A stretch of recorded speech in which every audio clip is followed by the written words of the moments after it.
요양병원을 불법 개설하고 요양급여를 부정수급한 혐의로 1심에서 징역 3년을 선고받은 윤석열 전 검찰총장의 장모 최모 씨의 항소심이 시작됐는데요. 오늘 이슈플러스에서 항소심 쟁점과 전망 등을 짚어봤습니다.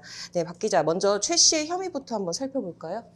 네, 최 씨는 2013년 2월 의료기관 개설 자격이 없음에도 불구하고 동업자들과 영리 목적의 요양병원을 개설해서 운영하면서 2015년까지 국민건강보험공단으로부터 그 요양급여 22억 9천만 원을 불법 수급한 혐의를 받고 있습니다. 국민건강보험법상 의료법에 따라 개설된 의료기관이 아니면 요양급여 비용을 청구할 수 없는데요. 이를 불법으로 편취했다는 의혹입니다. 또 사위를 요양병원 행정원장으로 취직시켜서 직원 채용 등에 관여했다는 의혹도 받고 있습니다. 네, 근데 이 최 씨의 요양병원 의혹은 좀 꽤 오래된 얘기 같은데 다시 이게 좀 수면 위로 떠오른 이유가 뭘까요? 네, 말씀대로 요양병원 사건은 이미 수년 전 한 차례 법원의 판단을 받은 바 있습니다. 지난 2014년 10월 16일 파주경찰서의 인지로 수사가 시작된 바 있는데요. 이듬해 7월 13일에 고양지청 검사가 공소 제기를 했고 2016년 6월 3일 고양지법 1심 선고를 받게 됩니다. 당시에 최 씨의 공범으로 지목된 주모 씨, 한모 씨, 구모 씨 세 사람에게 유죄가 선고됐습니다. 이후 2017년에 대법원은 주 씨에게는 징역 4년을, 나머지 한 씨와 구 씨에게는 징역 2년에 집행유예 4년을 확정 판결했습니다.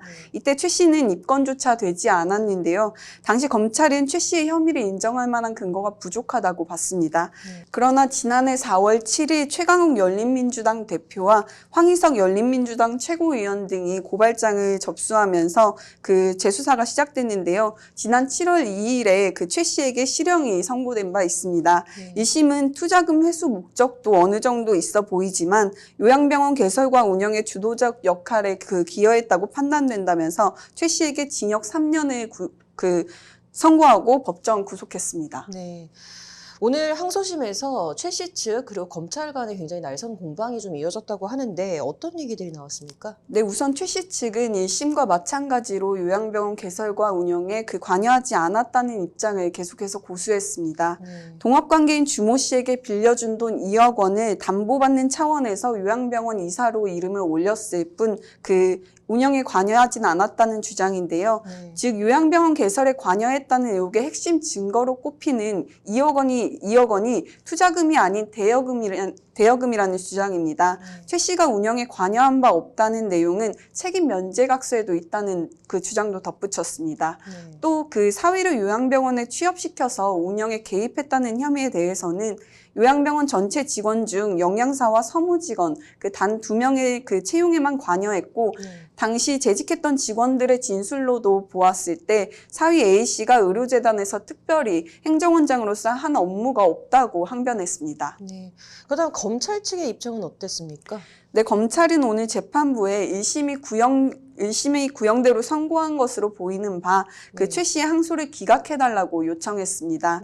검찰은 최 씨가 공범으로부터 2억을 투자하면 5억을 보장해준다는 이야기를 듣고 투자했다고 진술한 적이 있다면서 의료법인은 비영리만 존재할 수 있다는 의료법에 정면으로 위배된다고 주장했습니다.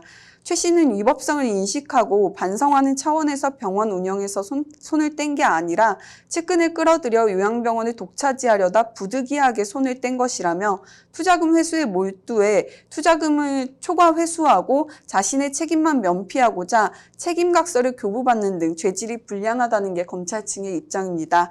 즉 최 씨가 운영에 개입하지 않았다는 증거로 제시한 책임 면제각서가 추후 법적 책임을 면하기 위한 목적으로 받아낸 것이라는 주장입니다. 네, 결국에는 이게 투자냐 대여냐 이게 지금 쟁점이 될 것으로 보이는데 항소심 판단은 좀 어떻게 될까요? 원심 판단 유지할 가능성이 어떻게 되나요?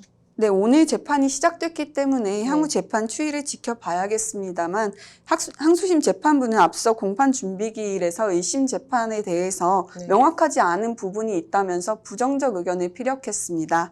당시 재판부는 이 사건의 핵심 쟁점은 요양병원이 사실상 사무장 병원이었는지 피고인이 사무장 병원 운영에 가담했는지 여부라며 이 부분을 규명하려면 논리적으로 차근차근 봐야 할 것이 봐야 할 것들이 있는데 원심 판결에서는 이 점이 명확하게 판단되지 않았다고 지적했습니다. 재판부는 그러면서 최 씨가 의료재단이 형해한 점을 알고도 운영에 관여했는지가 명확히 입증돼야 한다고도 했는데요. 또 병원 운영에는 의료진, 간호사, 행정, 청소 용역 등 여러 복합적인 많은 사람들이 관여한다. 그중에서 최 씨가 개입한 것은 뭐고 개입하지 않은 것은 뭔지 명확히 구분돼야 한다고 설명했습니다. 네, 재판부가 이제 앞으로 어떤 판단을 하냐에 따라서 이제 대선 판도에도 좀 적지 않은 영향을 미칠 것으로 보이는데요. 어쨌든 좀 항소심 결과까지 지켜봐야겠네요. 오늘 잘 들었습니다.